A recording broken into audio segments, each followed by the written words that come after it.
What's poppin', y'all? Welcome back to the Heat Report. In today's video, I'm going to be talking about the Miami Heat and their struggles against the Phoenix Suns and some issues that we have seen and that have been kind of a theme in some of these losses that we've had so far. So sit back, relax. I know a lot of Heat fans were upset after last night. I saw a lot of things. I was upset too, especially the game was until 12:30 Eastern time, and I didn't even get enough sleep because of the game. When the Heat lose, I can't even sleep that well at night because I'm always thinking about the game and what's happening and how we can fix this. And on top of that, it's a West Coast game, so it's always later. It was tough. I know a lot of y'all felt the same way. We had an opportunity to secure a lead of that fifth seed spot over teams like the Celtics, who ended up winning last night anyway. Which pushed us back down to the 6th seed. Thankfully, the Hornets lost, so that's one less team that we're probably gonna have to worry about, because I don't see them catching us. I really don't. They put up a really good fight, but they're just missing too many of their key players. So yeah, I don't see the Hornets catching us. I think it's between the Hawks, Celtics, and us, man. I think the 4, 5, and 6 seeds are gonna be those three teams in my mind are going to be 4, 5, and 6. It just depends on the order, who's going to be 4, who's going to be 5, who's going to be 6. Right now the Atlanta Hawks are on a roll, so they have 4 seed on lock pretty much. I think where the Celtics and us are tied, but I think the Celtics have a tiebreaker, and I think they played one extra game than us. So the Hawks look like 4. They might be 4. I think they've been on a roll, man. Even with Trae Young and John Collins out, they've been winning a lot of games. It's going to be between us and the Celtics. I do feel it's going to be between us and the Celtics. I think the Hawks will be 4. I think they've gained too much ground. I'd be really shocked if the Hawks are not even if the Hawks fall to 6. I'd be really shocked. I think the Hawks have 4 or 5 on lock now. But this was a very important game for us, and we didn't really capitalize. I thought we could have got at Phoenix. They were on the second night of a back-to-back. I thought we really played really well in the first quarter, and after that, we kind of just fell apart. And I think the biggest difference was our offense. I think our offense in the first quarter was amazing. In the second, third, and fourth quarter, not so much. A lot of that was because we stopped forcing their turnovers. I think they had a lot in the first quarter, to be honest, and we were able to hit them on the fast break. And we either stopped executing well on the fast break, which we did. I remember one play in general where Jimmy was wide open underneath the basket, and Bam decided to do a dribble handoff with K Nunn for a 3, which promptly missed. And yeah, man, we had a lot of opportunities that we could have got at them, and we didn't. Our bench was, I don't even think our bench made a single 3-point shot, which is kind of concerning. But in a way, it's not, because this is a team that how often is our bench going to miss every single 3-point shot that they take? Not that often. So if that is the problem that's being pinpointed to, then I'm not that worried, because it's just a matter of making or missing shots, which I do think these guys will be able to find their groove as far as making their threes. But it's the other things that are really, really worrying me, namely Goran Dragic. Goran Dragic has been a guy who's he's been a guy who's I really want Goran Dragic's number to be retired. And that's very sentimental. I know he hasn't really won anything, but he made his first All-Star appearance with us. He was kind of the guy that post LeBron post LeBron era, it was kind of just him. Like, he's the only one remaining on this team apart from UD, who was on that 2015 team when we traded for him. And when we traded for him, we traded away 2 of our picks, because we literally saw that he could have been a really, really great piece for us, and he was. Last year he was amazing in the bubble. He was amazing in his All-Star season. He's been Mr. Consistent off the bench, starting, whatever he's been doing. I do think it's the injury that has been affecting him. I really do think it's the injury. I don't think he's come up to speed yet. He's been in and out of the lineup. And yeah, I just don't think I don't think he's got his full confidence back, because he hasn't really played a consistent slate of games yet. I do think we're going to see a little bit more improvement, but along with his injury, you have to think about his age. He is 34 years old now, And is this the time where we see him start to decline? I don't know. I really don't want that to happen, but I mean, all the signs are pointing in that direction. And what makes it worse is that he's a free agent this year, so we're gonna have to make a decision on him. Thankfully, he's on a team option with a $17 million contract, so I do not think we're gonna be taking that second year of the 17. I think we're gonna try to restructure it. I really don't want to see him go, but if that means, you know, we have to think about our team and our future, then we might have to let him go in the offseason.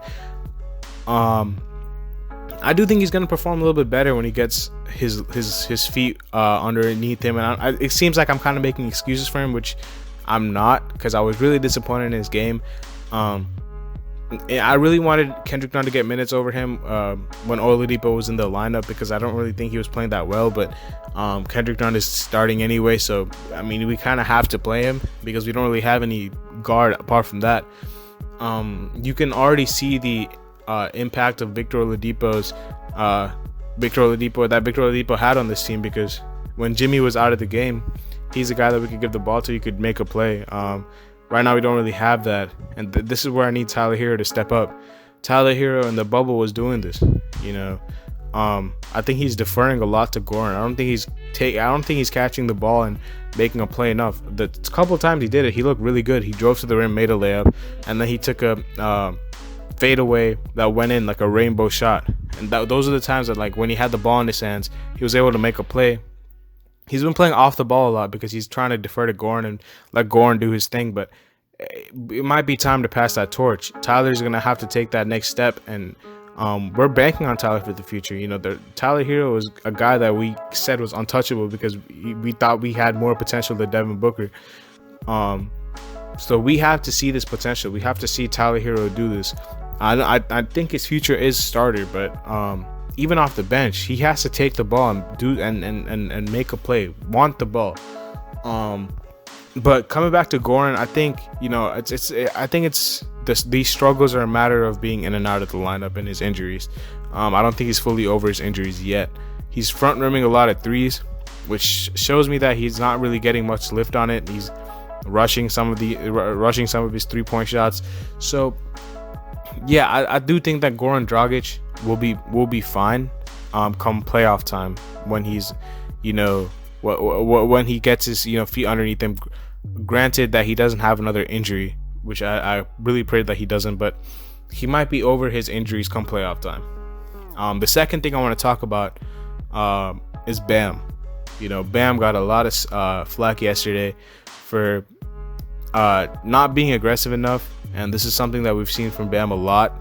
A lot of people are saying it's because he's going up against good quality competition, like good centers like Ayton. I don't really believe that at all. Like, I mean, yeah, you can say that that's a good like cop out, like an excuse for him. Oh, he doesn't really perform against good centers. But even when Ayton was out of the game, he was against Dario Saric, and he didn't do anything either. He didn't do anything against Saric either. It's not like when Dario Saric was in the game, Bam was killing. He wasn't. So I don't believe this narrative that he doesn't do it against the top centers. I think that's nonsense. I think that there's days where Bam is aggressive, and there's days when he's not. And I don't think it has anything to do with the quality of the competition, because even when he's up against the backup centers, he's still not doing anything. So I think it's a matter of, you know, he wants the dribble handoffs. He wants to do the dribble handoffs every time. And partly that's on Spo, but partly that's on Bam as well, because Bam could have been a lot more aggressive than he was. They were giving him a lot of space with that 15-foot jump shot, and he wasn't taking it. I really want to see him take that jump shot so that people can respect him. You know, he took it against the Lakers. He took it against the Grizzlies. He just didn't take it tonight. And I think Valanciunas is a better player than Ayton, but he was going at Valanciunas. And whoever, depending on who you ask, Drummond is a better player than Ayton too, and he was going at Drummond. As far as, you know, shooting that jump shot, he was more aggressive. He was shooting the ball against Drummond. I know he didn't score as much, but against Valanciunas, he was going at him. So we can't say it's because he's not going against worse centers, so he's not going to be as aggressive. That's nonsense. No way. I don't believe that for a second. I just think that it's because he wants other people to get involved. He wants, to make the right play. He wants, he just want he. I saw something in his, draft, workout where Spo and Pat were saying that Bam would more likely throw a lob than catch a lob. I think that's what the type of player he is. And De'Aaron Fox even said that he thinks he's a guard. He thinks he's a playmaker, which he is. He's a very good playmaker, very good passer. But sometimes when Jimmy's out of the game, bro, you're our max player. You gotta put your head down and go to work. You gotta. I'm sorry, bro. DeAndre Ayton cannot guard you. I know he had the impression that, yeah, he can maybe slow down Bam, but that was because Bam wasn't being aggressive. I do think if Bam is aggressive, I don't really think there's many people that can guard him. I really don't. I don't think Bam knows how good he is. I don't think Bam knows how good he is, because he's damn good. He's really, really, really good. Especially, when he's going against people, with that mid-range jump shot, I want to see him take that more, bro. He has to take that mid-range jump shot more. It opens up so much for the offense. So yeah, I talked about Bam. I talked about Goran. Tyler, I said, has to take the ball more and make a play. It's time, bro. Goran Dragic, is cool, but we can't keep. If Goran Dragic is not, playing well, Tyler is that guy off the bench who's gonna have to carry us. So Tyler, he's gonna have to do his thing. I thought Duncan played pretty well. He got his threes. He hit some timely threes. He missed some at the end, but I thought he played all right. Jimmy's injury is kind of concerning. Knowing the Heat, he probably won't play tonight, but I hope he will, because we really need him against the Nuggets. We don't want to lose 2 in a row. We do not want to lose 2 in a row. And we have to take advantage of the Nuggets without Jamal Murray, whose prayers up to him tore his ACL. If y'all didn't know. But yeah, Jimmy's injury, I don't think it looked as bad as what it was when I first saw him, get injured, because he was on the ground for a while. They had to call a timeout. But then he checked back in, so it kind of tells me that he wasn't really, it kind of tells me that it wasn't as bad as I thought it was, because he hit a 3 right after that, and he did some stuff. So he's not human, bro. And we need Jimmy. We need Jimmy for sure. Oh, and the last thing I want to talk about, where is Dwayne Dedmon? Is Dwayne Dedmon is with the team? I was really excited to see him play, but he's not getting any minutes. Precious is not ready. I'm sorry. Like, on defense, he's a walking foul machine. Against guys who are gonna body him up, he just fouls them. He picks up 3. He's a guy who picks up 3 fouls in 2 minutes. Like he's just that guy right now in his rookie season. He has to stop getting in foul trouble. And on offense, he just rushes everything. There was one play in particular. He had Chris Paul in the post and took a fadeaway. It was like a fadeaway pirouette layup that didn't even hit the rim. It hit the backboard and just went off. Like, come on, man. You have to use your size. I just don't think he's up to speed with the game yet. I don't think he's ready. I don't think he's ready yet. I think rookies like this, with no summer league and no preseason. Well, we did have a preseason, but no summer league and none of that like other stuff that normal rookies get. It takes time for rookies to adjust, and I'm not giving up on Precious, but I'm just saying for this season he's not ready yet. Bielitsa has also done next to nothing, which is disappointing because I really thought he was going to give us that floor spacing, but he seems to have lost his shooting touch. I've only seen him make 1 3 and the amount, and I don't even think he's taken that many. Like, he has to take more threes. I'm sorry. The 2 threes that he took were both contested tonight, if I'm not mistaken. And he has that connection with Jimmy. So when Jimmy's on the floor, I need Bielitsa to get more shots. He's more than just a shooter, though. I've seen him drive to the lane and do some reverse layups. He did that with us, actually. But yeah, Dwayne Dedmon. Where is Dwayne Dedmon? I mean, he can't possibly do worse than Precious or Bielitsa. I don't know, bro. I don't know. Spo, we need Spo to start trusting his new guys. Trevor has been very good. I'm not even gonna lie.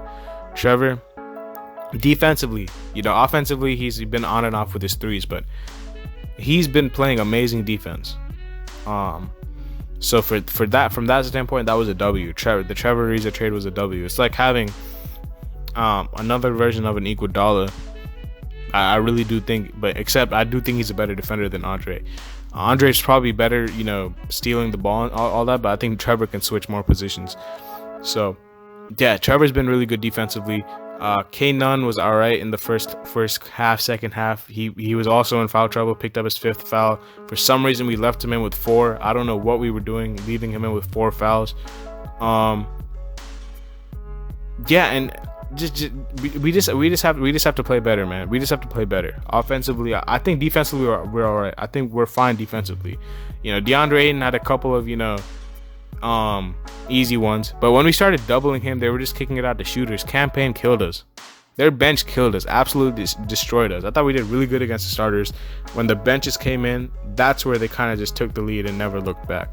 So yeah, I do think we're okay defensively. I don't think we're like really, really, really good yet. And some games we have been, and some games we've been all right. I think offensively we've been really, really inconsistent. So yeah, we have to figure out our offense. I hope we will tonight against the Nuggets. We have to take advantage of this game. They're shorthanded without their second best player. So we need to win this game. Jokic is going to be a hard guy to stop. Bam has to go at Jokic tonight. I'm sorry. Jokic cannot defend a thing. So we have to go at Jokic. Bam has to go at Jokic.